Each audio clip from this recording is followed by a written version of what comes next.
누군가를 만나면 우리는 본능처럼 좋은 사람으로 보이고 싶어 합니다. 조금 더 웃고, 조금 더 친절하게 말하고, 자신의 약점은 감추며 강점만 드러내죠. 그건 거의 습관처럼 몸에 배어 있습니다. 하지만 그 노력 끝에는 늘 어딘가에 공허함이 따라옵니다. 정작 상대에게 잘 보이려 애썼는데 돌아오는 건 인정이 아니라 피로입니다. 왜 나는 늘 이렇게 애써야 할까? 왜 내 진심은 사람들 사이에서 쉽게 잊혀질까? 정약용은 인간의 이런 마음을 인정에 목마른 삶이라고 불렀습니다. 그는 이렇게 말했죠. 사람의 마음은 남의 인정을 구하면 스스로의 존귀를 잃는다. 인정받고 싶은 마음은 누구에게나 있습니다. 그건 부끄러운 게 아닙니다. 문제는 그 인정이 존재의 증거가 되어버릴 때입니다. 누가 내게 웃어주지 않으면 불안하고 내 노력을 알아주지 않으면 초라해지는 마음. 그 마음이 쌓이면 우리는 점점 타인의 시선 속에서 살게 됩니다. 정약용은 그 시선을 마음의 쇠사슬이라 표현했습니다. 그 쇠사슬은 무겁지 않습니다. 가볍고 투명해서 눈에 잘 보이지 않죠. 그래서 더 무섭습니다. 남이 나를 어떻게 볼까를 생각하는 순간 이미 그 시선이 내 마음의 주인이 됩니다. 인간관계의 첫 실패는 진심을 보여주지 못한 순간에서 시작됩니다. 그 이유는 단순합니다. 잘 보이려는 마음이 진심을 가립니다. 그렇게 우리는 있는 나가 아니라 보여주고 싶은 나로 살아갑니다. 그 가면이 쌓이면 결국 스스로가 누구였는지도 잊게 됩니다. 정약용은 제자들에게 이렇게 경계했습니다. 사람의 마음은 빛과 같아 남에게 비추려 하면 흐려지고 스스로를 비추면 밝아진다. 이 말은 곧 인정받으려 애쓰는 순간 이미 빛을 잃는다는 뜻입니다. 빛은 애써 만들 필요가 없습니다. 고요히 두면 저절로 드러납니다. 마음의 진심도 마찬가지입니다. 정약용이 살던 조선은 신분과 체면이 사람의 가치를 결정하던 시대였습니다. 그런 사회에서 그는 내면의 품격을 강조했습니다. 그는 벼슬보다, 칭찬보다 한결같은 마음의 온도를 귀하게 여겼습니다. 오늘날 우리도 다르지 않습니다. 직장에서, 모임에서, 심지어 가족 안에서도 사람들은 끊임없이 인정받으려 애씁니다. 하지만 그 애씀은 결국 자신을 지치게 만듭니다. 왜냐면 인정은 타인의 손에 있고 그 손은 언제나 흔들리기 때문입니다. 진짜 귀한 사람은 인정받으려 애쓰지 않는 사람입니다. 그는 조용히 자기 자리를 지킵니다. 잘 보이려 하지 않고 그저 자신의 중심으로 살아갑니다. 그 중심이 바로 품격입니다. 그래서 정약용은 말했습니다. 사람을 따르지 말고 도를 따르라. 여기서 도는 곧 자기다움입니다. 사람의 인정은 바람 같지만 자기다움은 바위처럼 남습니다. 우리가 사람을 만나며 해야 할 일은 좋은 인상을 남기는 게 아니라 흔들리지 않는 인상을 남기는 것입니다. 그건 말을 많이 해서도 꾸며서도 되는 일이 아닙니다. 단지 마음의 방향이 바깥이 아니라 안으로 향할 때 생겨납니다. 그래서 첫 번째 흐름의 결론은 이렇습니다. 사람 앞에서 애써 빛나려 하지 마라. 고요히 있을 때 그대의 진짜 빛이 보인다. 인간관계에서 가장 미묘한 긴장은 누가 더 노력했는가가 아니라 누가 더 인정받고 있는가에서 생깁니다. 표면적으로는 다정하고 따뜻해 보여도 그 속에는 나는 왜 저 사람보다 덜 평가받을까 하는 마음이 숨어 있습니다. 정약용은 이 마음을 인심의 허망함이라 불렀습니다. 그는 이렇게 말했습니다. 사람의 마음은 물결과 같아 바람이 일면 요동치고 바람이 그치면 흔적이 없다. 그 물결은 곧 인정욕입니다. 누군가 나를 칭찬하면 마음이 들뜨고 비난하면 순식간에 가라앉습니다. 그렇게 사람의 감정은 하루에도 수십 번 오르내립니다. 그 파도의 원인은 언제나 남의 시선입니다. 정약용은 그 시선을 따라 사는 사람을 마음의 주권을 빼앗긴 자라고 했습니다. 자기의 마음을 남에게 주면 남이 그 마음을 흔들리게 하리라. 인정욕이란 바로 그 마음을 남에게 내주는 행위입니다. 인정받으려 애쓰는 순간 우리는 상대에게 감정의 통제권을 넘깁니다. 상대가 웃으면 나도 기쁘고 무표정하면 하루가 무너집니다. 그때부터 관계는 이미 불편해집니다. 왜냐면 인정욕이 강한 사람은 상대의 반응을 자기 가치의 척도로 삼기 때문입니다. 그들은 상대의 말 한마디에 민감하고 사소한 무시에 크게 상처받습니다. 그 불안한 마음은 결국 상대에게 전해집니다. 상대는 부담을 느끼죠. 저 사람은 너무 예민하다. 함부로 말하면 상처받을 것 같아. 그 말은 사실상 마음의 거리두기 선언입니다. 정약용은 제자들에게 자주 이런 말을 했습니다.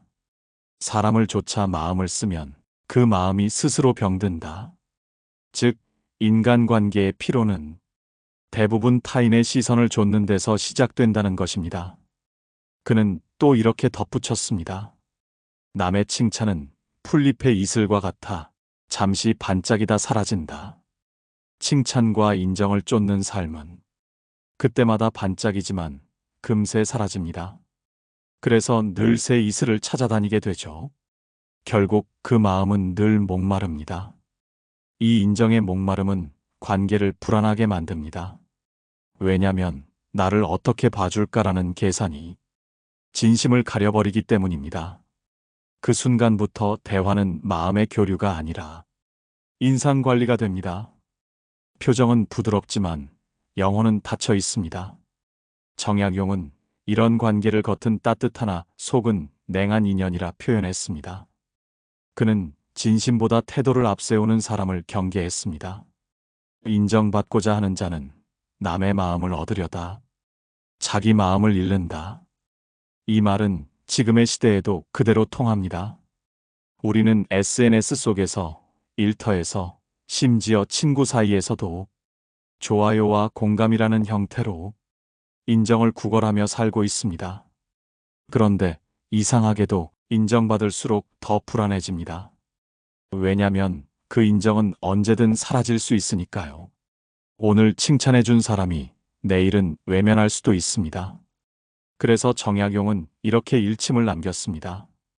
인정은 바람이고 자존은 산이다. 바람을 좇는 자는 늘 흔들리나 산은 변하지 않는다. 관계 속에서 진짜 귀한 사람은 인정받으려 하지 않는 사람입니다. 그는 있는 그대로를 내보입니다. 허세도 계산도 없습니다. 그런 사람일수록 오히려 더 신뢰받습니다. 왜냐면 그의 말과 행동이 일치하기 때문입니다. 정약용은 또 이런 말을 했습니다. 사람의 눈을 의식하지 말라. 마음이 바르면 세상이 그대를 따른다. 그의 철학은 단순했습니다. 남의 인정보다 스스로의 진심을 더 믿으라. 그 진심이 결국 사람을 끌어당깁니다. 인정받으려 애쓰는 관계는 피곤합니다. 그러나 스스로를 존중하는 관계는 오래갑니다.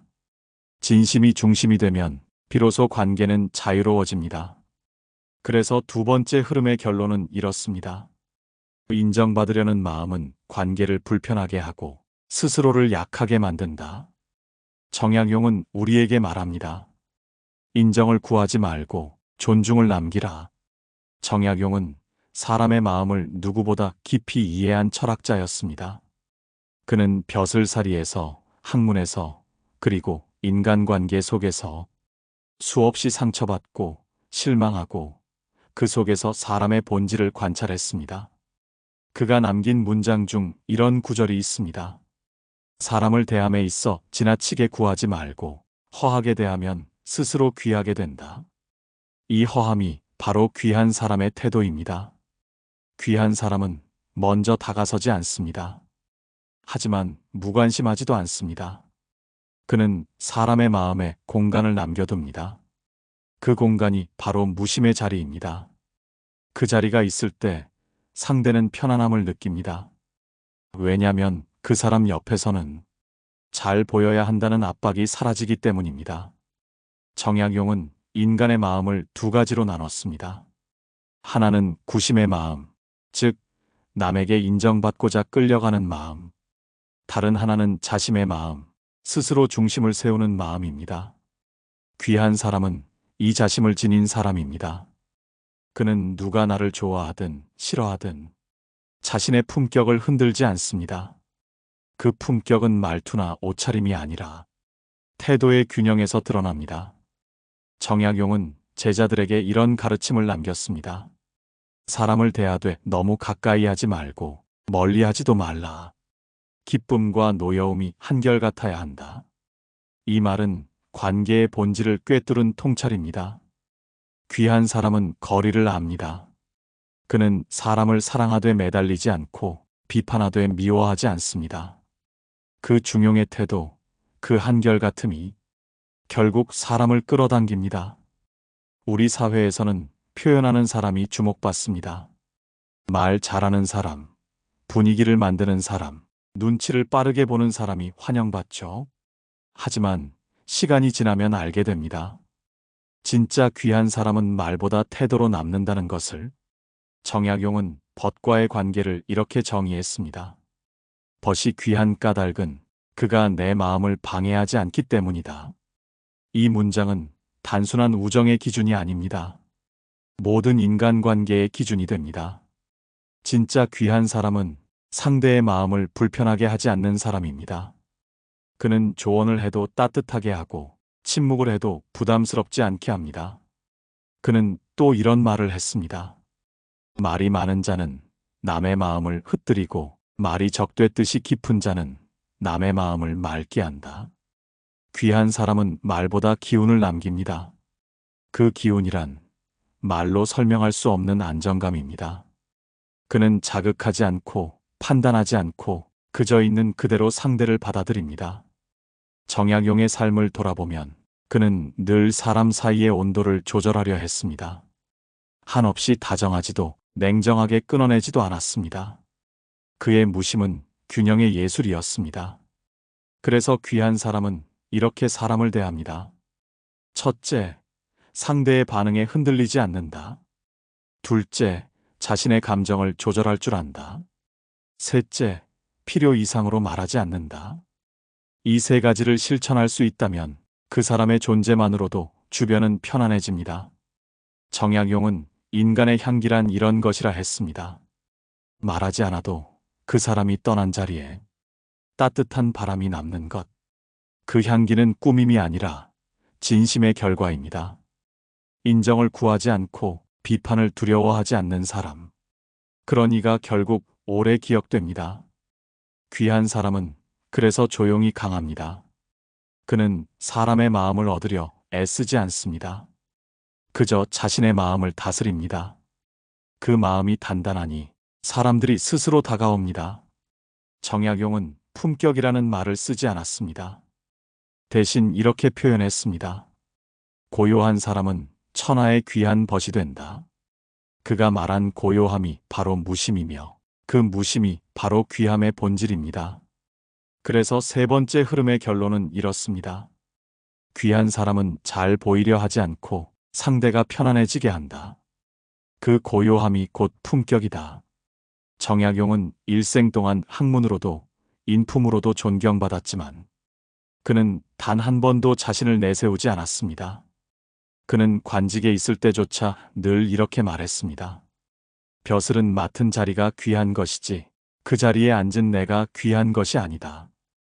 이 한 문장 속에 그의 철학이 모두 들어 있습니다.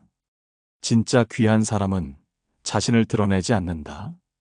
사람들은 흔히 인정받는 사람을 부러워합니다. 그러나 정약용은 존중받는 사람을 더 귀하게 여겼습니다. 인정은 타인의 입에서 나오지만 존중은 자신의 침묵에서 태어납니다. 그는 제자들에게 이렇게 가르쳤습니다. 자신을 드러내려는 자는 남의 눈을 구하고 자신을 감추는 자는 하늘의 뜻을 따른다. 이 말은 단순한 겸손이 아니라 존재의 무게를 아는 사람의 자세입니다. 귀한 사람은 말로 자신을 증명하지 않습니다. 그의 행동이 이미 말을 대신합니다. 그는 자신이 옳다고 외치지 않아도 삶의 태도가 자연스럽게 옳음을 드러냅니다. 그건 의식하지 않아도 풍기는 향기처럼 조용히 퍼져나갑니다. 정약용은 이런 향기를 인덕이라 불렀습니다. 덕은 소리 없는 향기요. 행동은 그 향기를 머물게 하는 바람이다. 이 덕의 사람은 목소리가 크지 않습니다. 그의 말은 짧고 생각은 깊고 행동은 단단합니다. 반대로 자기 존재를 크게 보이려 하는 사람은 늘 불안 속에 삽니다. 칭찬이 끊기면 초라해지고 관심이 줄면 사라질까 두려워합니다. 그 마음은 늘 요동치죠.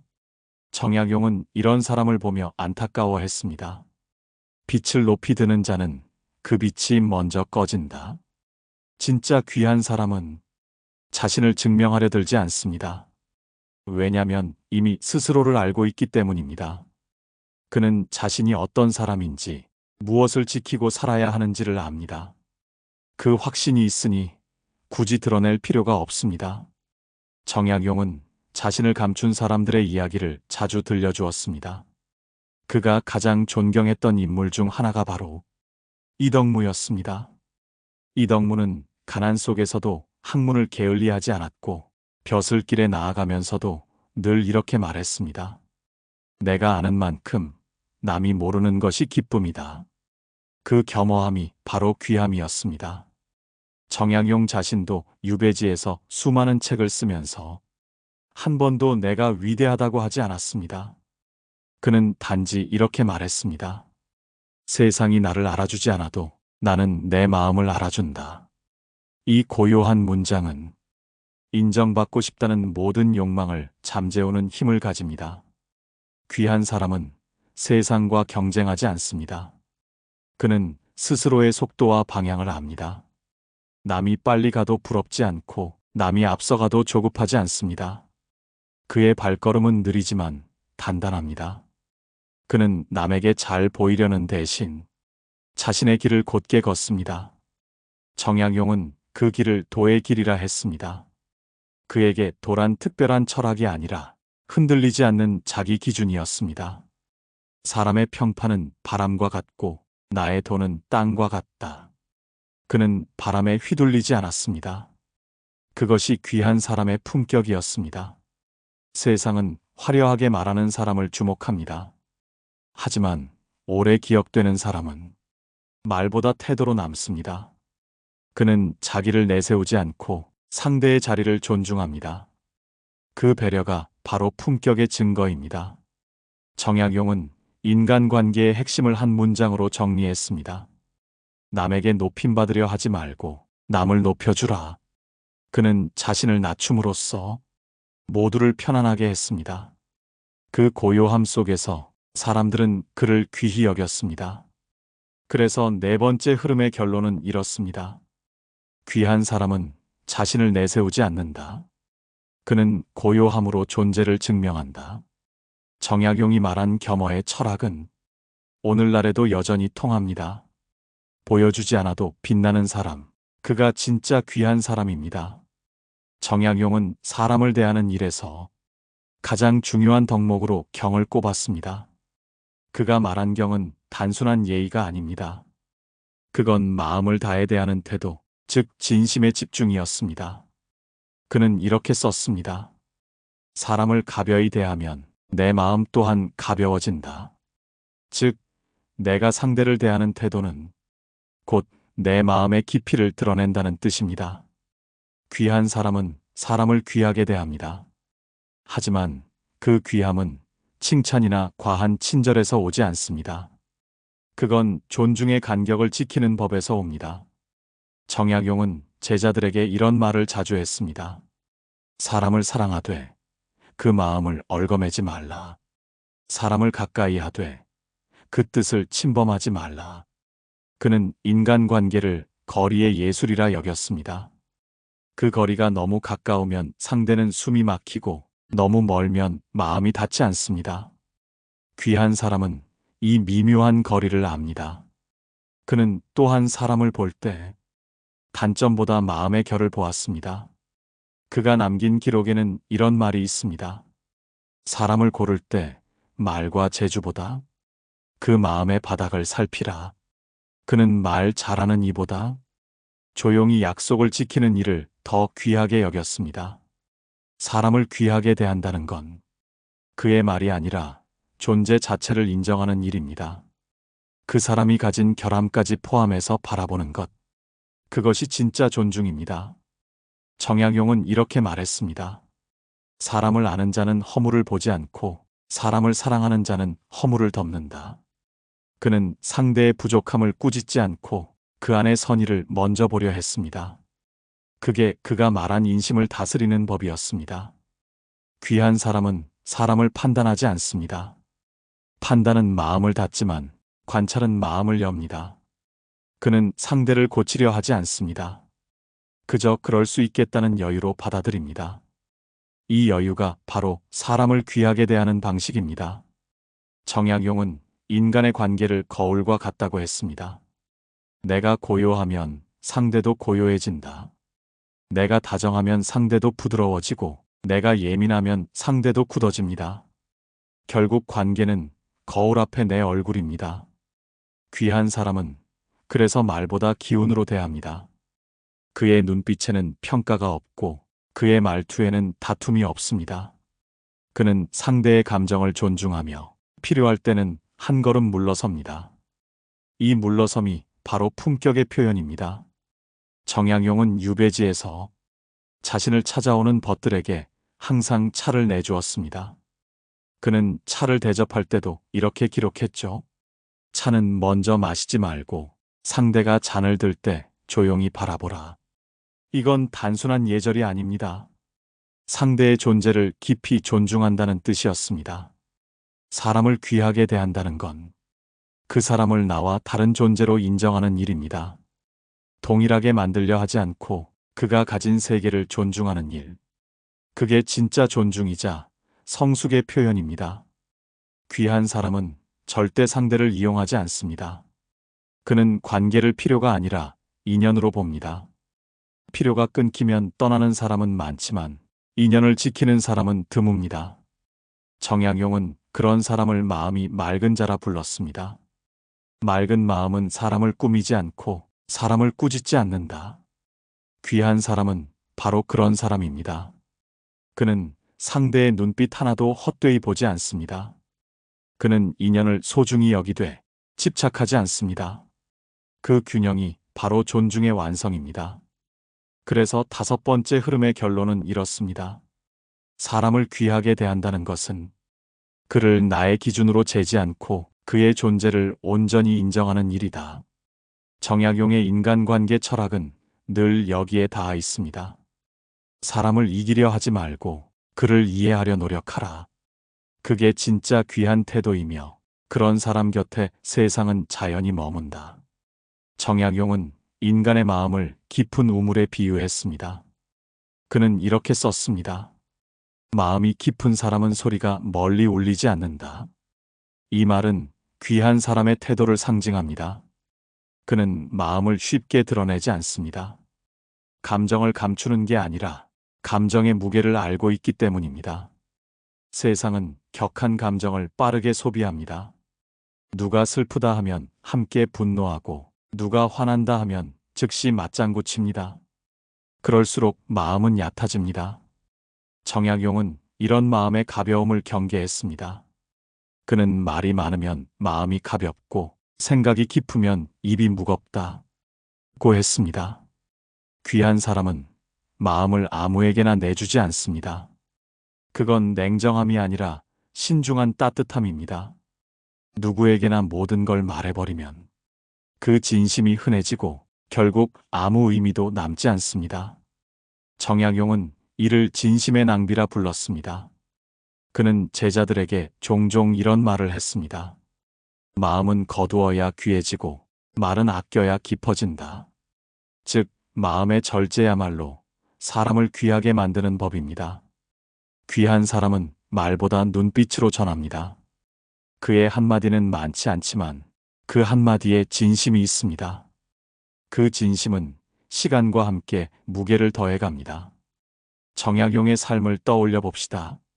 그는 억울한 누명을 쓰고 유배지로 떠나면서도 분노를 쏟아내지 않았습니다. 그는 그 침묵 속에서 책을 쓰고 마음을 다스렸습니다. 그 침묵이야말로 그의 가장 강한 언어였습니다. 그는 마음이 고요하면 천하가 내 안에 있다 고 했습니다. 이 말은 곧 감정을 다스릴 줄 아는 사람이 세상을 다스린다는 뜻입니다. 귀한 사람은 세상 앞에서 울분을 삼키고 비난 대신 고요를 택합니다. 그 고요는 굴복이 아니라 선택입니다. 그는 순간의 감정보다 전체의 조화를 봅니다. 그건 약함이 아니라 내면의 통제력입니다. 정약용은 인간관계에서 절제된 말을 가장 귀하게 여겼습니다. 그는 말의 가벼움이 신뢰를 깨뜨린다는 걸 알았습니다. 그래서 그는 이렇게 경고했습니다. 성급한 말은 칼과 같아 나가면 다시 거둘 수 없다. 그는 한마디 말도 무게를 두고 썼습니다. 그 무게가 바로 그 사람의 품격이었습니다. 귀한 사람의 말에는 향기가 있습니다. 그 말은 꾸미지 않았지만 따뜻합니다. 단호하지만 공격적이지 않습니다. 그건 감정을 정제한 말이기 때문입니다. 반대로 마음을 쉽게 드러내는 사람은 순간은 솔직해 보일지 몰라도 결국 감정에 휘둘립니다. 감정이 요동치면 신뢰는 사라지고 사람들은 그 옆에서 불안해집니다. 귀한 사람은 그걸 압니다. 그래서 쉽게 흔들리지 않습니다. 정약용은 마음의 깊이를 이렇게 정의했습니다. 말이 적고 생각이 고요하며 행동이 담백한 사람. 그 담백함 속에는 감정의 절제가 있습니다. 그 절제가 사람의 무게를 만듭니다. 마음을 절제한다는 건 자신의 감정을 숨기라는 뜻이 아닙니다. 그건 감정이 나를 휘두르지 않게 하는 일입니다. 기쁨도, 분노도, 슬픔도 내가 다스릴 때 비로소 그것들은 아름답습니다. 그게 정약용이 말한 마음의 품격입니다. 귀한 사람은 자신이 언제 말해야 하는지를 압니다. 그리고 언제 침묵해야 하는지도 압니다. 그 침묵이 무겁기 때문에 그의 말 한마디는 빛이 됩니다. 정약용은 이렇게 마무리했습니다. 마음이 깊은 자는 쉽게 드러내지 않는다. 그의 고요함이 세상을 품는다. 그의 철학은 단순했습니다. 깊은 마음은 조용하고 조용한 마음은 오래 남는다. 그래서 6번째 흐름의 결론은 이렇습니다. 귀한 사람은 감정을 다스릴 줄 알고 마음을 드러내지 않음으로써 오히려 마음을 지킨다. 그 절제가 바로 품격의 마지막 선입니다. 정약용은 평생 동안 수많은 사람을 만났습니다. 벼슬길의 권세가들도 있었고 농부와 상인, 서민, 제자들도 있었습니다. 하지만 그는 늘 한결같았습니다. 사람의 겉모습보다 그 마음의 향기를 먼저 보았습니다. 그 향기가 곧 그 사람의 품격이라 여겼기 때문입니다. 그는 이렇게 말했습니다. 사람은 남이 알아준다고 귀한 것이 아니요 스스로 그 마음을 지키면 귀해진다. 이 말이 그의 인간관계 철학의 결론입니다. 인정을 구하지 말고 스스로 귀한 사람이 되라. 인정은 남의 눈에서 태어나지만 귀함은 자신의 마음에서 자랍니다. 남의 말에 흔들리는 사람은 늘 자신을 작게 만듭니다. 하지만 자기 마음을 바로 세운 사람은 누가 알아보지 않아도 이미 존귀합니다. 정약용이 유배지에서 보낸 20해는 세상의 인정을 완전히 잃은 시간이었습니다. 그는 권력을 잃었고 명예를 잃었고 사람들의 관심에서도 멀어졌습니다. 하지만 그 고요한 시간 속에서 그는 오히려 자기 마음의 주인이 되었습니다. 그는 이렇게 남겼죠. 벼슬을 잃어도 돌을 잃지 않았으니 그것이 내 삶의 위로다. 그에게 진짜 귀한 사람은 세상 앞에서 드러나는 이가 아니라 세상 속에서도 자신의 도리를 잃지 않는 이였습니다.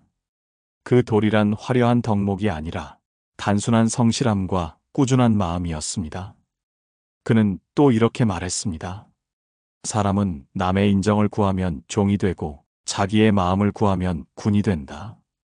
즉 마음의 주인이 되느냐, 노예가 되느냐는 바로 인정 욕구를 다스릴 줄 아느냐에 달려 있다는 뜻입니다. 정약용이 말한 귀한 사람은 지위나 재산이 많은 사람이 아닙니다. 그는 자기의 중심을 잃지 않는 사람, 남의 평가 앞에서 스스로를 잃지 않는 사람이었습니다. 그는 세상이 흔들려도 자기 마음의 방향을 바꾸지 않았습니다. 귀한 사람은 조용히 일합니다. 결과보다 과정을 중히 여기고 칭찬보다 양심을 따릅니다. 남이 알아주지 않아도 나는 알고 있다. 내가 어떤 사람인지. 그 한마디가 그를 지탱합니다. 정약용은 이렇게 썼습니다. 마음이 곧 바른 자는 외로워도 무너지지 않고 인정에 매인 자는 군중 속에서도 외롭다. 그는 사람의 마음이 바깥에 있을수록 불행해진다고 봤습니다. 왜냐하면 바깥의 평가는 언제나 변하기 때문입니다. 하지만 내 마음의 평가는 내가 원할 때 언제든 바꿀 수 있습니다. 귀한 사람은 그래서 외로움을 두려워하지 않습니다. 그는 고요함 속에서 자신을 단련합니다. 남의 눈에 화려하지 않아도 그 고요한 품격이 결국 오래 남습니다. 세월이 흘러도 사라지지 않는 이름들. 그들은 대부분 조용히 자기 길을 걸은 사람들이었습니다. 정약용이 그랬듯이 말입니다. 그는 마지막까지 이렇게 강조했습니다. 사람의 귀함은 남의 입에 있지 않다. 그 마음이 고요하고 뜻이 바르면 하늘이 알아준다. 그의 철학은 세속을 거부한 도피가 아닙니다. 그건 현실 속에서 흔들리지 않는 법을 가르쳐 줍니다. 그래서 우리가 사람을 만날 때 가장 먼저 해야 할 일은 인정받을 준비가 아니라 마음을 지킬 준비입니다. 남의 칭찬에 들뜨지 않고 남의 비난에 무너지지 않는 마음. 그게 바로 귀한 마음입니다. 귀한 사람은 말보다 시선이 따뜻하고 행동보다 마음이 단단합니다. 그는 떠들지 않지만 그가 지나간 자리는 편안합니다. 그의 존재 자체가 위로가 됩니다. 정약용은 결국 인정의 삶에서 존재의 삶으로 건너간 사람이었습니다. 그는 이렇게 남겼습니다. 내가 스스로 나를 존귀히 여기면 남의 인정이 무슨 소용이랴? 그 한 문장이 우리에게 남긴 가르침은 단순합니다. 인정을 구하지 마라. 인정은 비처럼 변하고 귀함은 그림자처럼 남는다. 그러니 이제 사람을 만날 때 애써 잘 보이려 하지 마십시오. 그저 한결같이 대하십시오. 말보다 태도로, 감정보다 중심으로. 그렇게 살면 세상은 자연히 압니다. 저 사람 귀한 사람이다.